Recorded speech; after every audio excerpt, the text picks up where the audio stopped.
Hello students, video classes में आपका स्वागत है। लास्ट वीडियो में हमने मियोसिस के बारे में पढ़ा। आज हम मियोसिस का क्या सिग्निफिकेंस है, क्या इंपॉर्टेंस है मियोसिस का, उसके बारे में पढ़ेंगे। तो सबसे पहला इम्पोर्टेंट जो सिग्निफिकेंस या इम्पोर्टेंस है मियोसिस की कि इसके अंदर जो क्रोमोसोम नंबर है वो क्या है। अगर किसी स्पीशीज के अंदर जो क्रोमोसोम नंबर है वो कांस्टेंट रखने होते हैं तो ऐसी कंडीशन में क्या यूजफुल है मियोसिस। तो कि नंबर ऑफ क्रोमोसोम्स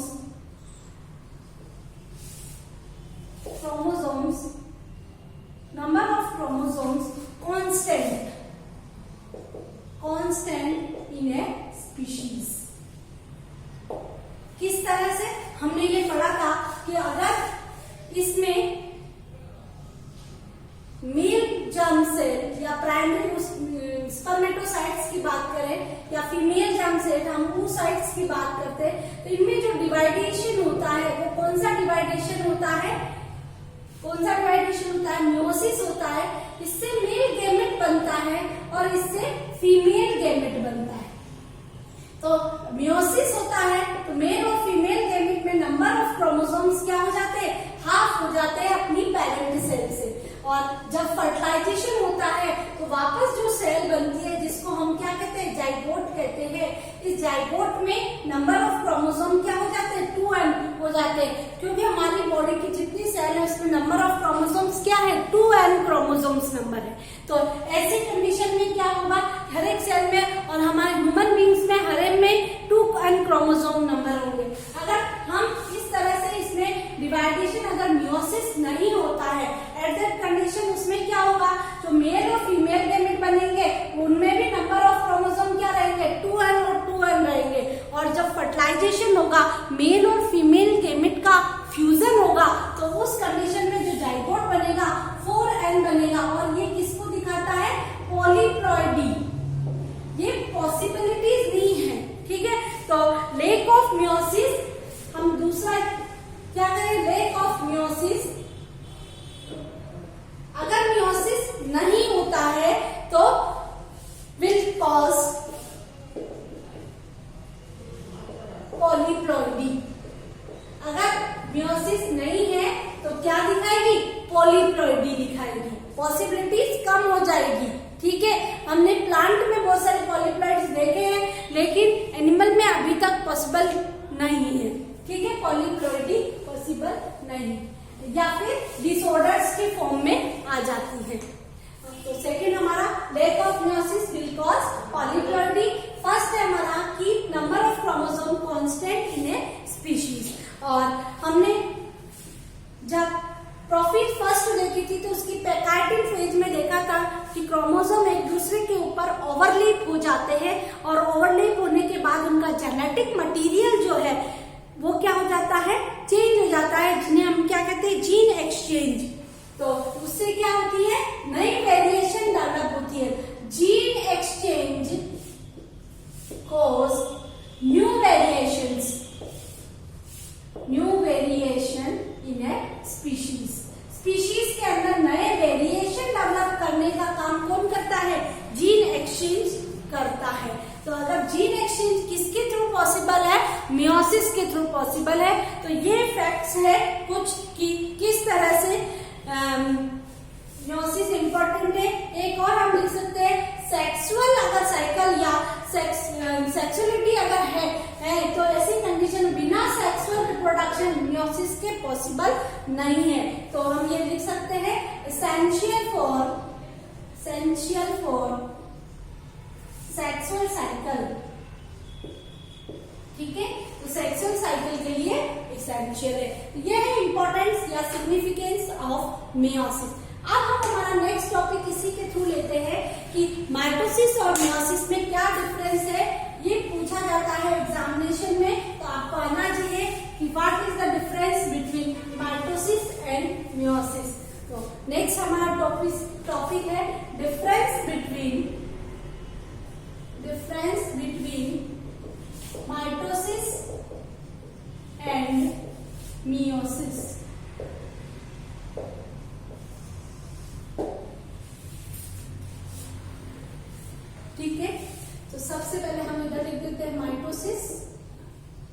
और इधर लिखे meiosis.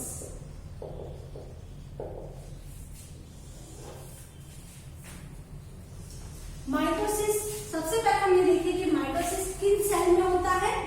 Somatic cells found in somatic cell and germ cell, और ओनली इन जर्म सेल। और जर्म सेल में भी कौन कौन सी, प्राइमरी oocyte एंड स्पर्मेटोसाइट में ही ये प्रेजेंट होता है, क्योंकि जाइगोट बनता है, उसके बाद सारे डिवीजन कौन से होते हैं, यही होते हैं। इसके अलावा इन सेल्स को छोड़कर बाकी दूसरी जो सेल्स है जर्म सेल में, उनमें सारे डिवाइडेशन कौन से होते हैं, माइटोसिस होते हैं। सेकेंड है कि इससे क्या बनता है, ये किस कारण से जरूरी है, तो इससे क्या बनना, for body growth, body growth के लिए एसेंशियल है ना। और इट फॉर्म द गैमेट, या गैमेट फॉर्मेशन के लिए ये जरूरी है। मेल और फीमेल गैमेट का फॉर्मेशन है तो ये जरूरी है, मियोसिस। थर्ड आता है, इसमें नंबर ऑफ क्रोमोसोम्स क्या रहते हैं, सेम रहते हैं। तो number of chromosomes remain same in daughter cell. इससे जो डिवाइडेशन से जो सेल बनती है उसमें नंबर ऑफ क्रोमोसोम्स क्या रहते हैं, सेम रहते हैं ना,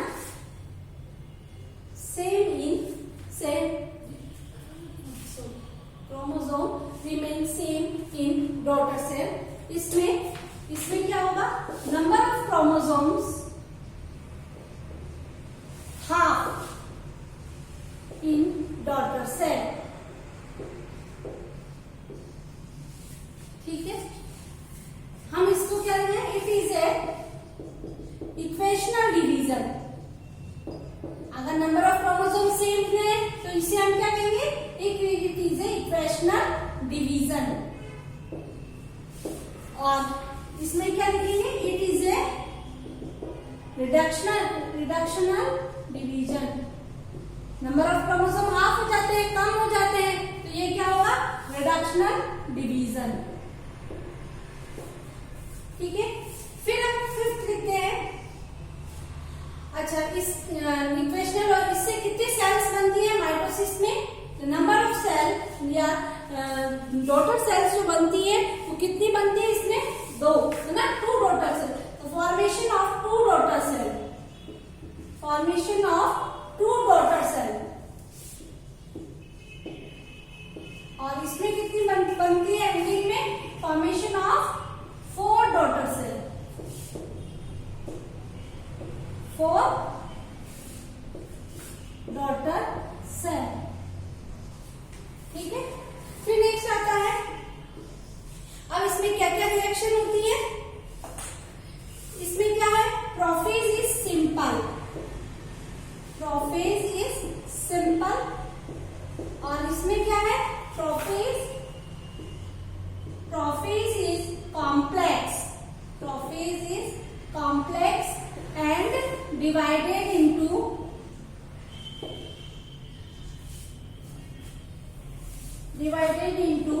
फाइव सब फेजेस। कितनी फेजेस में डिवाइड होते हैं, 5 सब फेजेस में डिवाइड होते हैं। It's event only 1 time. सारे इवेंट्स जो होते हैं क्या होते हैं, एक ही बार होते हैं। और ये क्या होती है, इसमें 2 टाइम या 2 पार्ट्स में ये डिवाइड होती है, 2 time. Meiosis first and second, ठीक है। और भी लिख सकते हैं, बहुत सारे हैं इसके अंदर।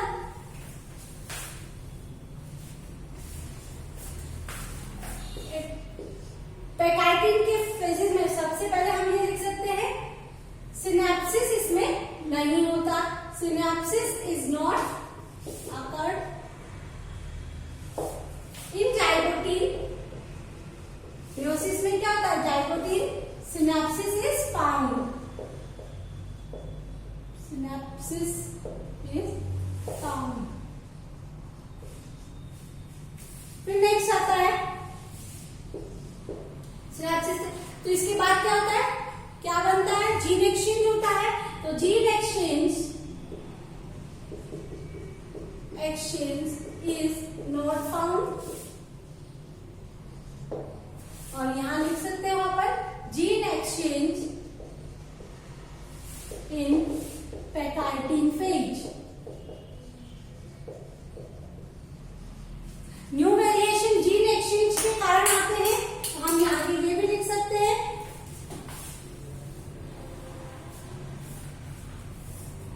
इसमें क्या जो बनने वाली सेल है बिल्कुल सिमिलर होती है अपने पेरेंट सेल के. तो forming cell is similar to parent cell. Similar to parent cell. और ये क्या होती है? जीन एक्सचेंज के कारण वेरिएशन होते हैं. वेरिएशन डेवलप्ड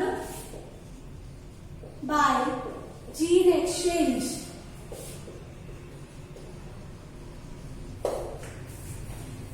ठीक है.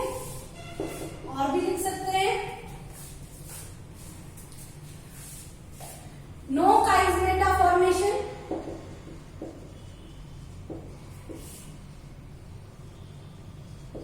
और इसमें काइजमेटा फॉर्मेशन है. Chiasmata formation in diplotene phase. Diplotene phase में काइजमेटा का फॉर्मेशन होता है. फिर नेक्स्ट आता है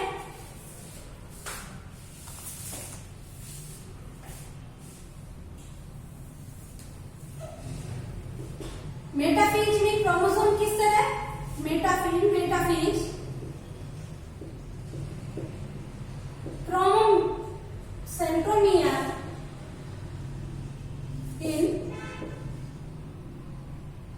सेंट्रोमियर ऑन कहाँ होगा? इक्वेटर पर. और इसमें centromere is towards the pole.